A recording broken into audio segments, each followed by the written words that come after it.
Welcome to Network Marketing Pro. My name is Eric Worre, and today I want to give you the fastest path I know to becoming a network marketing professional. Here's one thing I know about this community, the Network Marketing Pro community. Everybody would love to go full-time. Everybody would love to be able to enjoy the freedom that network marketing provides. Everyone would love to be able to move through the ranks, get to those levels so they can enjoy good things in life and also contribute to the lives of others. So how do you do that? The best way I know, the fastest way I know, is to improve the people that you're spending time with. What do I mean by that? One of the early lessons I got in my life, it started with my parents, and then it continued with some of my mentors. My parents would always say, be careful who you become friends with, because your friends have an influence on your life. And you've seen that. If you're a parent, you know you want your children to have good friends. Why is that? Because those friends will help guide them in a positive direction. Bad friends will help guide them in a negative direction. And when I got involved in network marketing, Jim Rohn was one of my early mentors, and he talked about the power of association. He gave me a formula. He said, you become the average of the 5 people you spend the most time with. And if you think about that, that's true. You're going to generally think how they think, go where they go, do what they do, read what they read if they read, eat what they eat. Your language is going to be similar, your interests are going to be similar, your ambitions are going to be similar, and it's very difficult to be the Lone Ranger inside of a negative influence and try to influence a larger group of people. That's what some people try to do. Well, I'm gonna change everybody around me. Well, when you dance with the devil doesn't change. The devil changes you. So negative influence changes you. So how does this apply to network marketing? Here's how it applies. If you're not focused, find a way to get around the most focused and productive people that you can possibly find. Make friends with those people. Don't hang out as much with people who are lazy, people who procrastinate, people who are filled with excuses, people who are blaming all the time.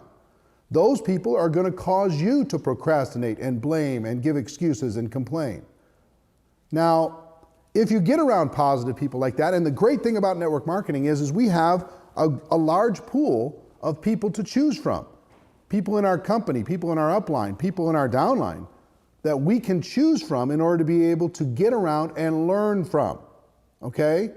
So if that's in just a general area, if get around people who are learning, get around people who are growing, get around people who are always striving to be better. If you don't know, for example, how to recruit very well, or you're insecure in recruiting, the fastest way I know for you to become a good recruiter, it's not in the study. How many videos have I done on how to recruit? Yes, the information's important. However, the environment is many times more important than the information. So find people who are great recruiters and listen to those people. Spend time with those people. If you're not good at doing presentations, find a way to develop relationships and friendships with people who are doing great presentations.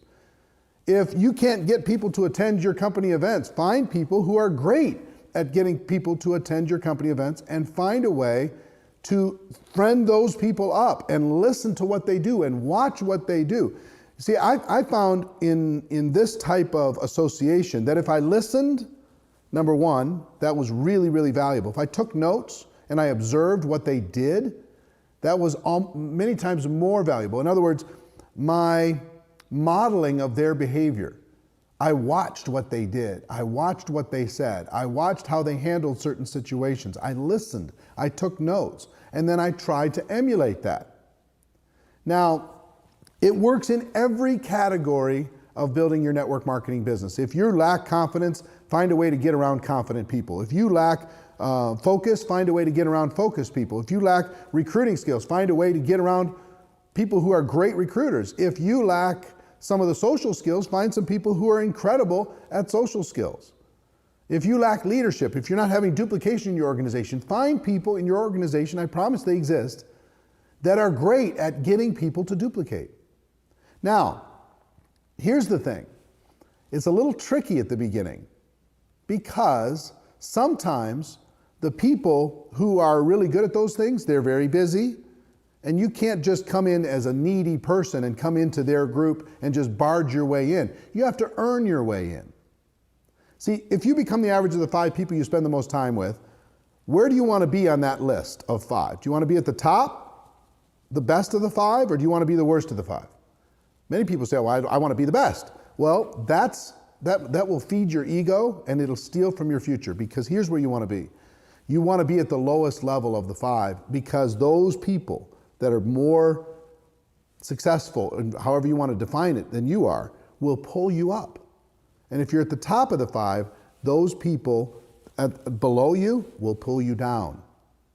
So successful people understand that if you come in at the bottom rung of their circle of influence, it's likely that you may distract them. You may pull them down a bit.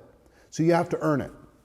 So how did I earn it? At the very beginning, I had 18 jobs. By the time I was 22 years old, I was a struggling person in network marketing. I've been where you've been. I understand the challenges of network marketing. So what do you do? How do you get around? Now, the great thing is if you have an upline, and all of you do, you can search into the upline. And guess what the upline's hoping for and waiting for and praying for? Somebody in their group that's hungry, that reaches out to them. Somebody who's hungry and is willing to work to get into the group. So here's what I did when I started. I found a mentor in Minneapolis. He was incredible. His name was Michael Nelson. And I found a way to spend more time with him. And here's how I did it. At the local meetings, that he was running the local meetings, I'd be the first person to show up and I'd help him set up the room. I'd be the last person to leave. I'd help him break the room down. I'd pick up his briefcase or whatever, his computer bag, and I would carry it to his car for him, literally. I would be a servant to someone who was more successful than me so I could earn some time. And because of that, there was a time you'd be able to have a Coke or something after the event, and I could sit there, I could ask some questions. And he could see that I was hungry, he could see that I was ambitious, and this person was not even in my upline. But he saw something in me that I was willing to learn and I was willing to give. I was willing to be a servant. And because of that, not just a servant that would just sit there and say, I'm not worthy, but a servant that was willing to serve the community in order to gain access and learn and grow. Now, at the very beginning, again, well, first thing was my local market. Second thing is I went upline. And my immediate upline wasn't much help. And many times in network marketing isn't much help, but I kept going. I found a person that was something like 18 levels above me that was the most successful person in the company. And I didn't demand his time because there was no way. He didn't even earn anything, really. I was so deep in the organization, I don't believe he ever earned a penny in commissions from the activity that I produced. But again, I was hungry and I was willing to invest. I was willing to make it easy on him. I didn't call him at home and say, tell me everything that you know because you're my upline. You owe me something. I didn't do that. What I did was I found ways to be around him. He was doing a training in Detroit. I'll never forget. I called him and I said, where are you doing some meetings? He was getting a group started in Detroit, Michigan. I lived in Minnesota at the time. I got in the car and I drove. I said, can I just come shadow you and just sit in your meetings and hang out? I drove 12 hours to Detroit, Michigan. I had no money. And I went to the hotel he was staying at. I didn't have the money to book a room at the hotel. So I slept in my car every day. He didn't know, and I didn't tell him. I would come in the morning early, and I would get freshened up in the lobby bathroom. And I would sit with the little free cup of coffee in the lounge, and I would wait for him to come down after he had his nice night's sleep. He'd come down and we'd chat for a little bit and off we would go to presentation after presentation. And again, I didn't bother. I observed, I watched, I listened, I carried his bags. And then between those meetings or afterwards, after we were having dinner, I could kind of hang out in the fringe and I could listen, I could ask a question here or there. And I gained some insights during that trip that were incredible. And I started doing that on a regular basis. I started seeking out knowledge from people who are more successful, influential, powerful, skillful than I was. So one was in my local market, I served and I gained access. Second was in my upline. I served and I gained access. I went to the home office. I drove to the home office. Back then it was in Memphis, Tennessee, from Minneapolis. Again, it was, 14-hour drive.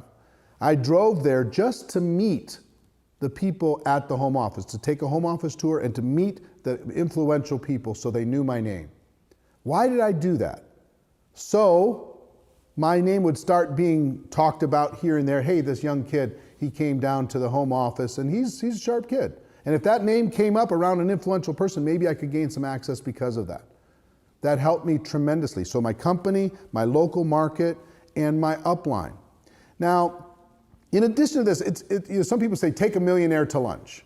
It's difficult to take a millionaire to lunch because they're busy and they're protective of their circle of influence because they understand that you're going to bring their average down. So here's what I did. I drove this nasty, ridiculous AMC Spirit car. If you ever want to Google a car, it's the most miserable car in the history of cars. It had a gas leak. The window didn't go all the way down, and it would rotate gas through the windows, constantly. It was miserable looking, and the muffler was half off, and all this kind of stuff. So every time I went to meet with anyone, I parked around the corner and I walked. I didn't want them to see my car. But so with all of this challenge, how do I get influence? You know what really helped me? Programs like this. Back then, it was audio cassette. We didn't have the internet, and we didn't have video. We didn't have learning systems like this, and it certainly wasn't free. What I got my hands on was audio cassettes from people like Jim Rohn and Brian Tracy and Les Brown and Dennis Waitley and Og Mandino and these giants of personal development. And they became one of my 5. By just being in my car, listening over and over and over, they became one of my 5. And what happened when I started to listen over and over and over, I could start to use the language that they used in conversation with other people. I could bring value to a conversation of people more successful than me that maybe didn't hear what I heard from that program. There was one speaker that I really admired, one of the top leaders in the company I really admired. I wanted to work with him so bad. And I found a way to connect with this person, and he was very successful, and I was just a fledgling person. And I would start to give him ideas. I would say, hey, I read this book. You should. I remember I recommended to him, there's a book called Unlimited Wealth by Paul Zane Pilzer, and it talked about distribution was going to be the future of the world. It wasn't going to be manufacturing anymore. It was going to be distribution. Distribution of goods and distribution of information. So I started pulling quotes, and I would send him quotes. Hey, you maybe use this in your next presentation. Use this in your next training. And he used it, and people loved it, and they were, oh my gosh, this is great. Send me more if you got any more, kid, right? And I hosted a training event in Minneapolis, and I had some of the top leaders come in. He was one of the leaders, and I sat down afterwards and said, what can I do to spend more time and work with you? And he said, well, I don't know, I'm busy, I'm doing this, I'm doing that, but I do appreciate this. You sent me this, you sent me that. And he went home, and I sent him a card afterwards and said, hey, thank you for the time. I really appreciate it. And if I can do anything, one of my goals is to work with you. Some way, somehow. He was cross-line, he wasn't in my organization, but just work together. Why did I want to work together? Why did I want to serve that relationship as a young man? Because I understood that if I got around people who were committed to excellence, that excellence was going to start to rub off on me. Okay? So, my car being a drive time university, I'll never forget.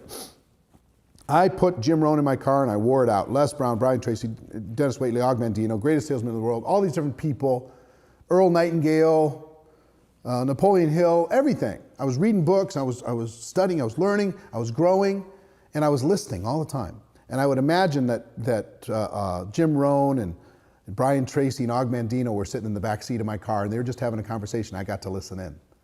And that was incredible value for me. So I'll never forget, 6 years after I started doing that, I'm about 30 years old, and I'm in my car, which is a nice car now, a decent car, in Dallas, Texas.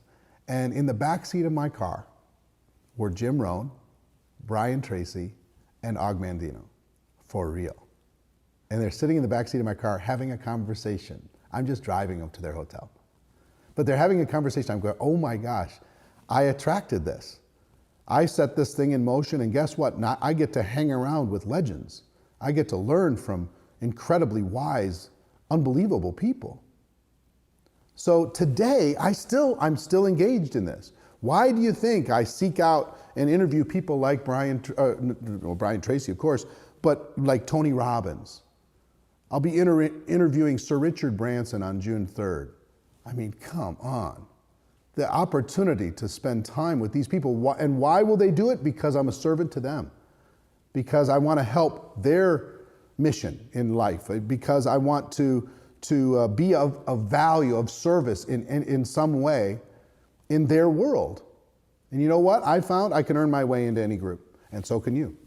You can earn your way into a group of unbelievable recruiters, a group of unbelievably productive people, of unbelievably successful, moving through the ranks, changing people's lives, ambassadors for the network marketing profession.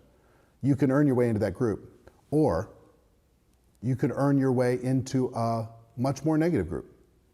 And you know, the bad associations in your life happen automatically. They're like weeds in a garden. They happen automatically. The good ones don't happen automatically. Those only happen by effort and work and focus and determination. The weeds happen automatically. That negative person that's always whispering in your ear, and you know who I'm talking about, the ones that saying, well, that's always blaming, that's always trying to give you justification for not working, that's always trying to distract you, that's always trying to just chip away at your self-confidence. You know that person. That person needs to be on the very furthest fringe of your life, unless you want to sacrifice your life to keep them happy. See, here's the thing. If you continue to grow, you'll earn your way into different crowds. Some people will grow with you and some people won't. The fact that you grow and they don't doesn't mean you left them behind. It means that they stayed. And you decided that your contribution to the world was more important than making somebody else feel happy and appeasing somebody's negative influence. You cannot afford to be around people who are constantly distracting you from your purpose. You cannot do it. You have to focus on surrounding yourself with greatness, surrounding yourself with positivity, surrounding yourself with learners, surrounding yourself with people who are growing, surrounding yourself with people who are constantly reminding you, hey, you've got greatness inside of you. What are you doing? What are you doing? People who will grab you by the shirt and say, stop. Stop playing small. Why are you playing so small? Why do we do our big events? Our GoPro Recruiting Mastery event. We're going to have 20,000 people at GoPro Recruiting Mastery at the end of this year. Why?